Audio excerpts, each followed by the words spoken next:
The maintenance request came in just as Tom Harris was finishing his lunch break in the lower levels of Galactic Hub Station.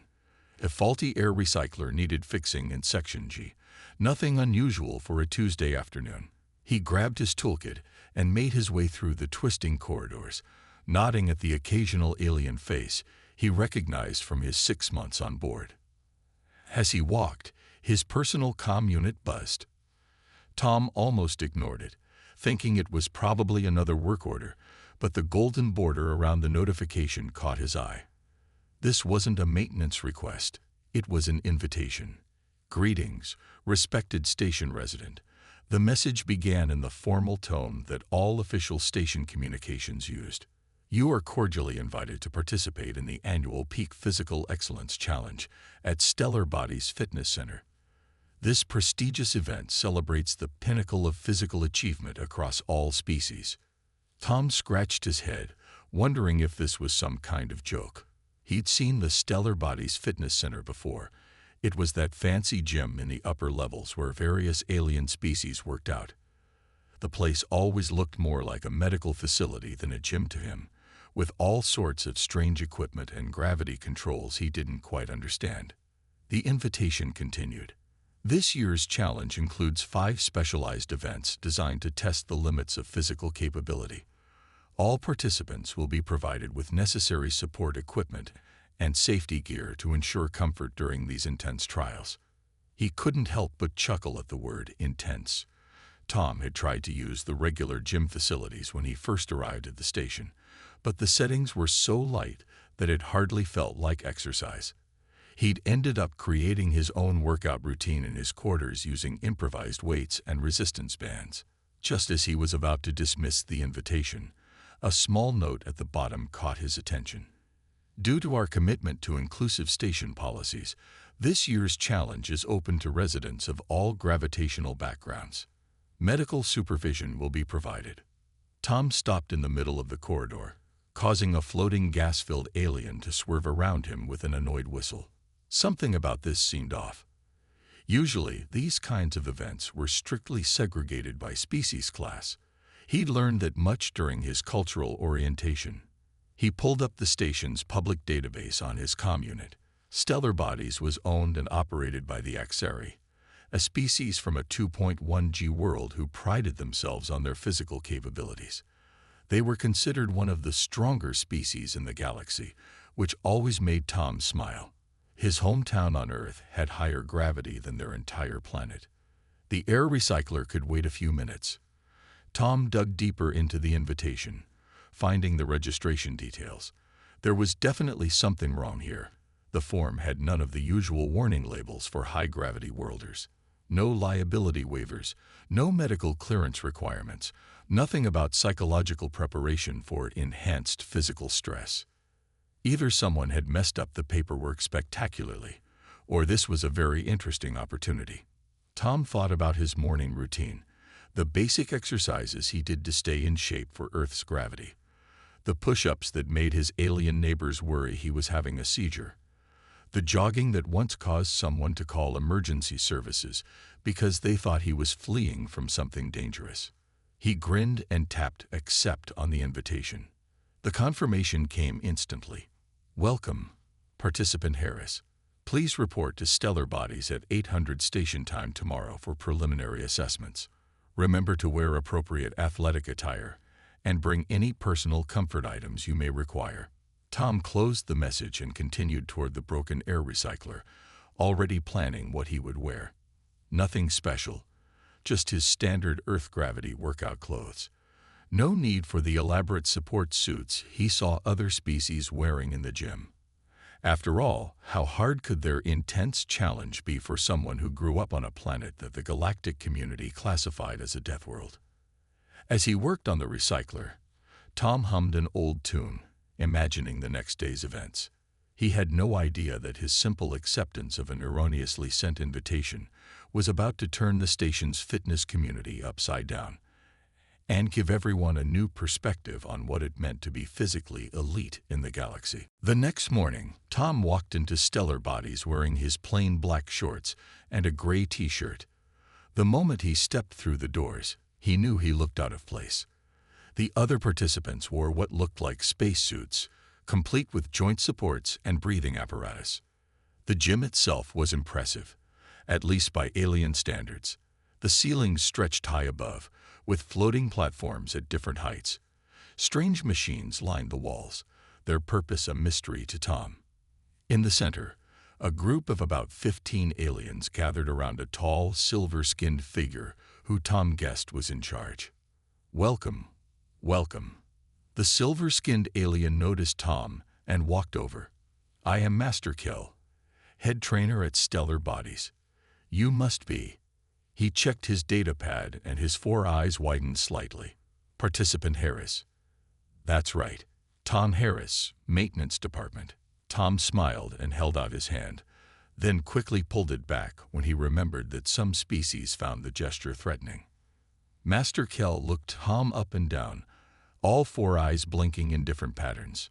"Participant Harris, I notice you haven't visited our equipment room. We provide all necessary support gear for the challenges. Your current attire seems inadequate." Tom glanced down at his clothes. "Oh, this is what we wear for exercise where I'm from. It's pretty comfortable." "Wear your..." Master Kell checked his pad again. His top eyes squinted while his bottom ones grew large. "There seems to be an error in your registration. Your species classification is not listed. What was your home gravity again?" "Earth standard. About 9.8 meters per second squared." The datapad clattered to the floor. Master Kell's silver skin took on a slightly paler shade. He picked up his pad with shaking hands and cleared his throat. "Surely you mean 0.98. "No, 9.8 is correct." Tom tried to keep his voice casual. He'd had this conversation before. A small crowd of participants had gathered around them now. Tom saw various species he recognized from around the station. A pair of blue-skinned levitators who normally floated everywhere they went, 3 scaly climbers who worked in the botanical section, and several others he didn't know. But that's... Master Kell composed himself with visible effort. "Participant Harris, this challenge was designed for species from standard gravity worlds. The exercises will involve up to 3 times normal gravity. Without proper support equipment, you could be seriously injured." Tom smiled reassuringly. 3 Gs? That's not so bad. We hit that in the express elevators back home." The crowd muttered. One of the levitators actually moved several meters back. Master Kell looked like he wanted to say something else, but at that moment a chime sounded through the gym. "All participants, please gather in the central area for orientation," a smooth voice announced. The group moved toward the center, leaving a noticeable gap around Tom. He didn't mind. He was used to it by now. Master Kell stepped onto a raised platform and began explaining the challenges. There would be 5 events: endurance running, weightlifting, obstacle navigation, climbing, and what they called peak performance integration. Each event would test different aspects of physical capability. As Master Kell spoke, assistance robots moved through the crowd, helping participants into their support gear. One approached Tom with what looked like a mechanical exoskeleton. "No thanks," Tom said politely. "I'll be fine without it." The robot stopped, its lights blinking in what might have been confusion. It turned to Master Kell for instructions. "Participant Harris." Master Kell began, then stopped. He looked at his datapad again, then at Tom, then back at his pad. Finally, he waved the robot away. "Very well. But our medical staff will be monitoring you closely." Tom nodded, trying not to smile too much. He did some light stretches while the others finished suiting up. Around him, he could hear whispered conversations. Is he some kind of training instructor? Maybe it's a demonstration of what not to do. I heard some species don't feel pain properly. Master Kell cleared his throat loudly, bringing everyone's attention back to him. The first challenge will begin in 10 minutes. Please complete your preparations. He paused, then added, almost like an afterthought, and may the strongest prevail. Tom rolled his shoulders and grinned. This was going to be interesting. The first challenge took place on what looked like a regular running track, except it floated a meter off the ground.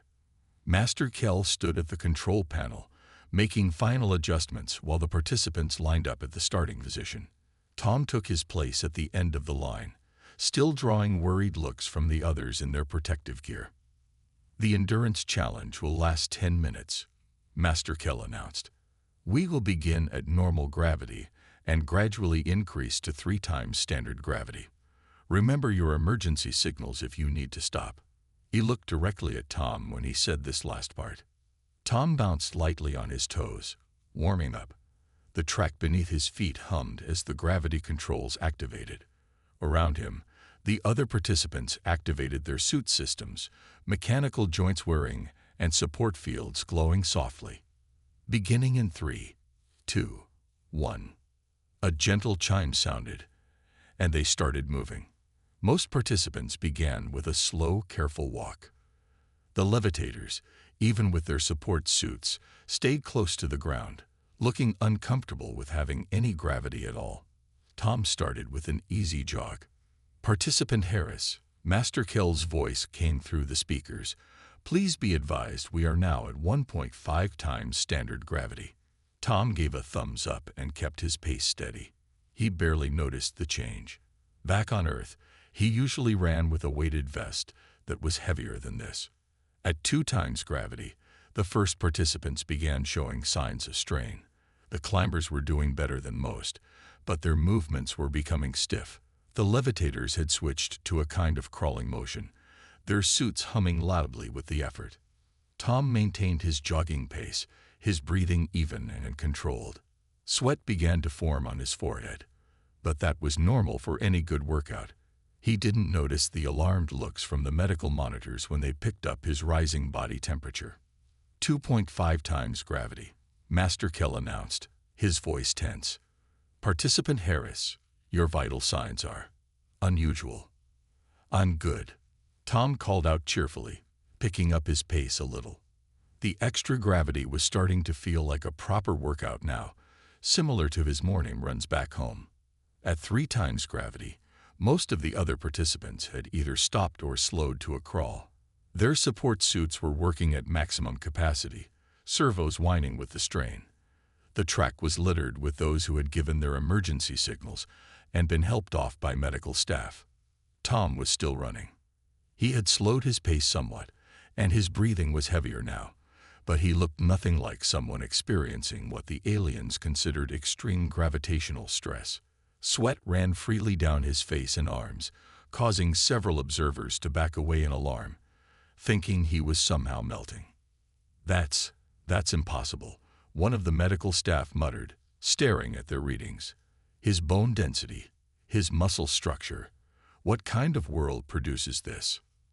Master Kel watched in fascination as Tom completed another lap. The human's running form remained steady, his movements natural and unassisted. The remaining participants had all stopped now, watching with a mixture of awe and concern as Tom continued alone. When the final chime sounded, Tom slowed to a walk, then stopped. He was breathing heavily and covered in sweat, but he was smiling. He pulled the bottom of his t-shirt up to wipe his face, inadvertently displaying abs hardened by a lifetime in Earth's gravity. "Good warm-up," he said to no one in particular. "When does the actual challenge start?" The gym was silent except for the hum of machinery and the slight squeaking of support suits as their wearers shifted uncomfortably. Master Kel's 4 eyes were all focused on his datapad, where he was frantically searching through species classifications and gravitational adaptation charts. "Warm up?" someone whispered. Tom looked around at the stunned faces. "You know, to get the blood flowing before the real exercise." Master Kel finally looked up from his pad. His silver skin had taken on an interesting shade of pale blue. "Participant Harris," he said carefully, "perhaps we should discuss your planet's specifications before proceeding with the next challenge." "Sure," Tom shrugged. "But first, does anyone have some water? I'm a little thirsty." The sight of him casually asking for water after what they considered an impossible feat of endurance was the final straw. One of the levitators fainted, their support suit automatically inflating to catch them. After a brief rest period that Tom spent explaining to fascinated medical staff that no, he wasn't dying. And yes, sweating was normal for humans. Master Kell gathered everyone around the weightlifting area. The equipment looked more like a small spaceship than gym gear, with glowing support beams and anti-gravity panels. The strength challenge, Master Kell announced, his voice slightly less confident than before, will test your ability to move weight under enhanced gravity conditions. Each participant will use our servo-assisted equipment to lift increasing loads. Tom looked at the complicated machinery with confusion. Do you have any regular weights? You know, just metal ones. The gym went quiet again. Master Kell's top eyes blinked rapidly while his bottom one stared at Tom. Regular weights. Yeah, like barbells or dumbbells. Things you just pick up without all the fancy stuff. One of the medical staff who had been researching Earth spoke up. That would be incredibly dangerous. The strain on your musculoskeletal system without proper support cooled. Look, Tom interrupted politely, walking over to one of the weight racks. Like this, he picked up what the aliens used as a support frame. A solid metal bar weighing about 50 kilos, with one hand. See, no problem. Several recording devices appeared in alien hands. The climbers, who had recovered some of their confidence after the running challenge, moved closer to get a better view. The levitators stayed well back, still traumatized by the previous event. Master Kell consulted his data pad, which now displayed a detailed analysis of Earth's specifications. According to this, your species regularly engages in unsupported weight manipulation without mechanical assistance. We call it weightlifting, Tom said, putting the bar back. It's a pretty popular sport back home. How much weight are we supposed to lift for this challenge? Master Kell's fingers trembled slightly as he activated the main display. The challenge begins at 50 standard units and increases to 300 over 5 minutes. But that's with full servo assistance and gravity compensation. Tom did some quick math in his head, converting alien measurements to Earth standards. Oh, that's not too bad. About what I usually lift during my maintenance shifts when fixing the heavy machinery. A small crowd of station residents had gathered at the gym's observation windows, drawn by news of the strange events. Among them, Tom spotted some of his maintenance crew colleagues who were trying not to laugh. Very well, Master Kell said with the air of someone who had given up trying to understand what was happening. Would you like to attempt the challenge? Naturally. Sure. Tom moved to the starting position. The other participants watched with a mixture of horror and fascination as he declined all safety equipment except for a simple weight belt. The first weight appeared, floating in the gravity field. Tom grabbed it and lifted it easily. Then the second weight was added, and the third. By the time the system had reached its maximum load, Tom was genuinely putting in effort, but nothing like the strain the aliens had expected. Good workout, Tom said, setting down the final weight. He noticed everyone staring at him again. What? This is pretty normal for humans. We have to be strong to handle Earth's gravity. One of the climbers raised a hand. But how do you prevent immediate bone fractures? Our calculations suggest the compression force alone should. Oh, humans have really dense bones, Tom explained cheerfully. Something about growing up in high gravity makes them super strong. Plus all the calcium we get from drinking milk. Milk? Several aliens asked simultaneously. Yeah, it's this white liquid that comes from. Tom stopped, noticing the increasingly pale looks on alien faces. You know what? Never mind about the milk. What's the next challenge? Master Kell, who had been frantically updating the gym's safety protocols, looked up from his data pad. Perhaps we should take another brief recess. Our medical team would like to reassess some parameters. Tom shrugged and headed to the water dispenser, completely missing the fact that his casual display of strength had just broken several of the gym's monitoring systems and forced them to create an entirely new category in their performance metrics. Behind him, He could hear Master Kill muttering something about Deathworld physics and impossible biological parameters, while furiously typing on his datapad. The climbing challenge was set up on a massive wall that stretched from floor to ceiling. Various obstacles and handholds dotted its surface, some moving, others changing color to indicate their stability. Most participants had already suited up in their climbing gear, complete with gravity dampeners and magnetic assist systems. Tom stood at the base of the wall in his now slightly sweaty workout clothes, looking up with interest. The wall reminded him of the cliffs back home where he used to climb on weekends. Participant Harris, Master Kell said, approaching with what looked like a worried expression, "Our medical team has been reviewing your earlier performance data. They have some concerns." Oh, Tom was only half listening, already planning his route up the wall. "Yes, you see, your body is producing an unusual liquid substance.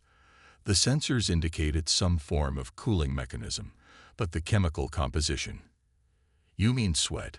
Tom wiped his forehead with his arm. "That's normal. Humans do that when we exercise. It helps us cool down." Several nearby aliens took a step back. One of the medical staff started rapidly typing notes about natural liquid cooling systems into their datapad. Master Kell's 4 eyes blinked in sequence. "You secrete cooling fluid naturally, without technological assistance." "Yeah, all humans do. It's not a big deal." Tom started doing some stretches. "So, we just have to climb to the top, right?" "Aye. Yes." Master Kell seemed to remember his role as instructor. "The challenge involves reaching the summit while adapting to changing gravity conditions and unstable surfaces. But given your unique capabilities, perhaps we should adjust the—" "Sounds fun," Tom interrupted, stepping up to the starting line. "Ready when you are." The other participants watched from their positions, their support suits humming softly. The climbers, who had expected to excel at this challenge, looked particularly interested in how the human would perform. A chime sounded, and the challenge began. The aliens started their careful ascent, their suits compensating for the changing gravity fields around different sections of the wall. Tom simply began climbing, moving with the natural efficiency of someone who had grown up fighting Earth's gravity. Halfway up the wall, something unexpected happened. Tom's natural cooling system kicked into high gear from the exertion, and droplets of sweat began falling. This caused immediate panic among the aliens below him. "He's dissolving," someone shouted. "Emergency protocols. Activate the containment fields." Tom paused his climb and looked down. No, it's fine. This is normal. It's just water and some salt, basically." This explanation didn't help. If anything, it made things worse. "He secretes salt," one of the medical staff whispered in horror. "Pure sodium chloride. The chemical that destroys neural pathways in 73 known species." The observation area was now packed with spectators, many holding up devices to record the bizarre scene. Tom's maintenance crew colleagues had started taking bets on how many more alien safety protocols he would accidentally break before the day was over. Despite the commotion below, Tom continued his climb. He actually enjoyed the changing gravity fields. They made the ascent more interesting. When he reached a section marked as extreme difficulty due to its 2.5 G field, he barely slowed down. The aliens watched in fascination as his muscles worked naturally against the increased gravity, no support systems in sight.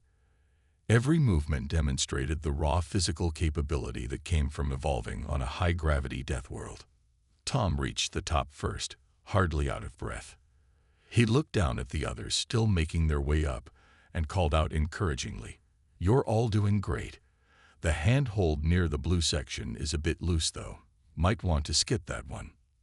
Master Kell, who had been monitoring the challenge from a floating platform, was now surrounded by medical staff, all trying to show him their readings at once. The data they were collecting about human physical capabilities was completely rewriting their understanding of biological limits. "Interesting design," Tom commented as he made his way back down, choosing to simply rappel down rather than use the designated descent path. Reminds me of this nice little cliff face back home. Though the gravity's a bit lighter here, of course. He reached the bottom to find that a small crowd of medical researchers had gathered, all with questions about human biology.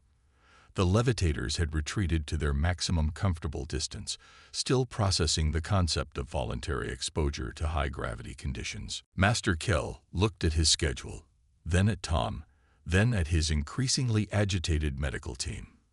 "Perhaps," he said carefully, "we should take a longer break before the next challenge. 2. Review our safety protocols." Tom just smiled and reached for his water bottle, causing several aliens to flinch as they anticipated more mysterious human cooling liquid. The break lasted longer than planned because the medical team insisted on running several scans on Tom to make sure he wasn't suffering from catastrophic biological breakdown. They seemed particularly worried about his elevated heart rate and body temperature, no matter how many times he explained that this was normal for exercising humans. By the time they reached the obstacle course challenge, news of the strange human's performance had spread throughout the station.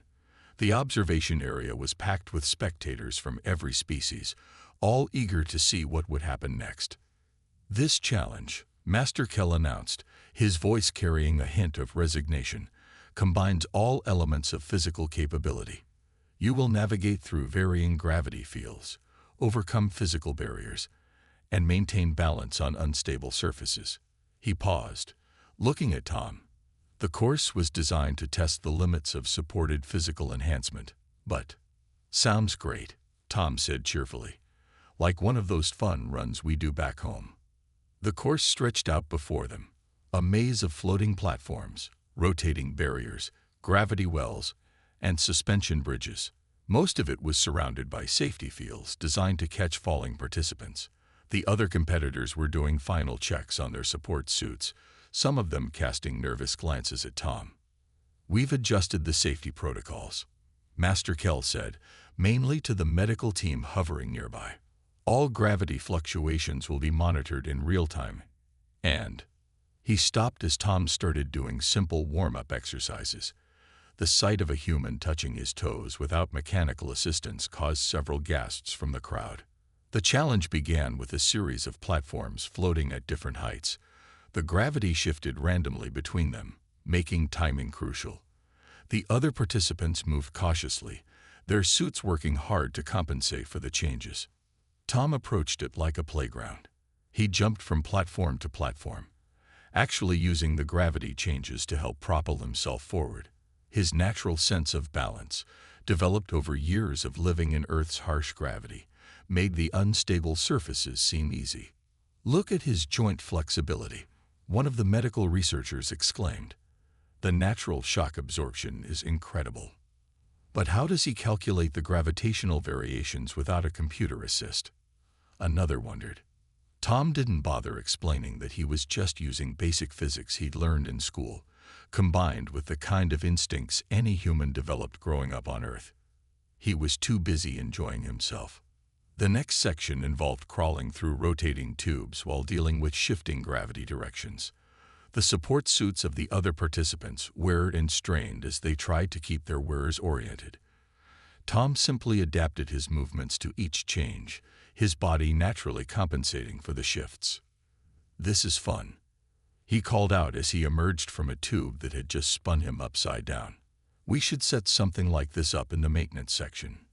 Master Kell, who had been studying Earth's specifications on his data pad with increasing disbelief, looked horrified at the suggestion. The final part of the course was a series of hanging ropes and bars over a deep pit with fluctuating gravity fields. It was meant to be the most challenging section, requiring precise calculation and mechanical assistance to navigate safely. Tom swung through it like it was a basic training course. His grip strength, built from years of manual labor in Earth's gravity, made holding the ropes easy. When he reached a section where the gravity suddenly increased, he simply adjusted his momentum and kept going. He finished the course in record time, landing lightly on his feet at the end. His shirt was soaked with sweat, causing nearby aliens to back away, still unsure about human cooling mechanisms. "That was great," Tom said, breathing heavily but grinning. The changing gravity really adds an interesting twist, though you might want to tighten the bolt on that third rotating tube. It's a bit loose. Master Kell stared at his data pad, then at Tom, then back at his pad. Participant Harris, he said slowly, I believe we need to have a serious discussion about your species classification in our database. Oh. Tom took a drink from his water bottle, oblivious to the fact that his casual completion of the impossible course had just rendered several years' worth of physical performance studies obsolete. Yes, Master Kell continued. It seems we may need to create an entirely new category. Also, the medical team would like to know. He paused, checking his notes, what exactly you mean by fun run, and why anyone would do this voluntarily. The final challenge never happened. Instead, Master Kell called an emergency meeting with the gym's management board, the station's medical team, and 3 cynobiologists who had been frantically studying Earth's specifications. Tom sat in a hover chair, still in his sweaty workout clothes, while various aliens discussed his performance. The implications are staggering, one of the xenobiologists said, displaying a hologram of human skeletal structure. Their bodies naturally resist gravities we considered impossible without technology. And their cooling system. Please, interrupted a medical officer, let's not discuss the cooling system during the meal break. The meeting room's walls were covered with displays showing recordings of Tom's performance. In one corner, a group of engineers was studying the way he moved under different gravity conditions. Another team was analyzing the chemical composition of human sweat, though they kept the samples in a sealed container. I still don't understand why this is such a big deal, Tom said, accepting a cup of water from a nervous assistant who used extended grabbers to hand it to him. This was just a light workout. You should see what professional athletes do back on Earth. The room went quiet. Master Kell's 4 eyes all focused on Tom. Professional athletes.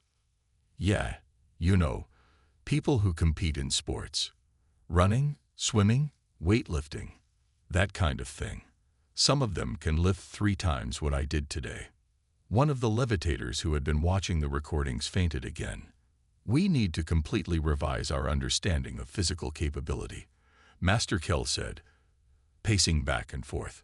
Our entire training system is based on the assumption that certain gravitational conditions are impossible to handle without support systems.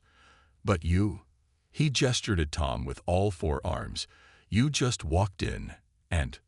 Speaking of walking in, one of the board members spoke up. How did a Class 12 Deathworlder even get invited to this event? Everyone turned to look at the gym's automated invitation system interface. The small robot responsible for sending out invitations made a sound that somehow managed to convey embarrassment. It seems, Master Kell said carefully, that when we updated our system to be more inclusive of all station residents, we forgot to add gravitational safeguards to the invitation protocols. Tom took another drink of water, causing several aliens to watch in fascination as his throat moved to swallow. Well, I had fun. Your gym has some really interesting equipment, though you might want to add some heavier weights for the Earth folks on the station. The board members huddled together, speaking in whispers. After a few minutes, they turned to face Tom. Participant Harris, the head of the board, said formally, in light of your unprecedented performance, we would like to offer you a position as a special consultant for our facility. A consultant? Yes. We believe your unique perspective on physical training could be valuable.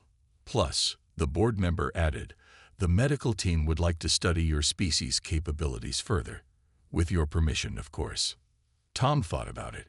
Sure, why not? It might be fun to help design some workouts for different species.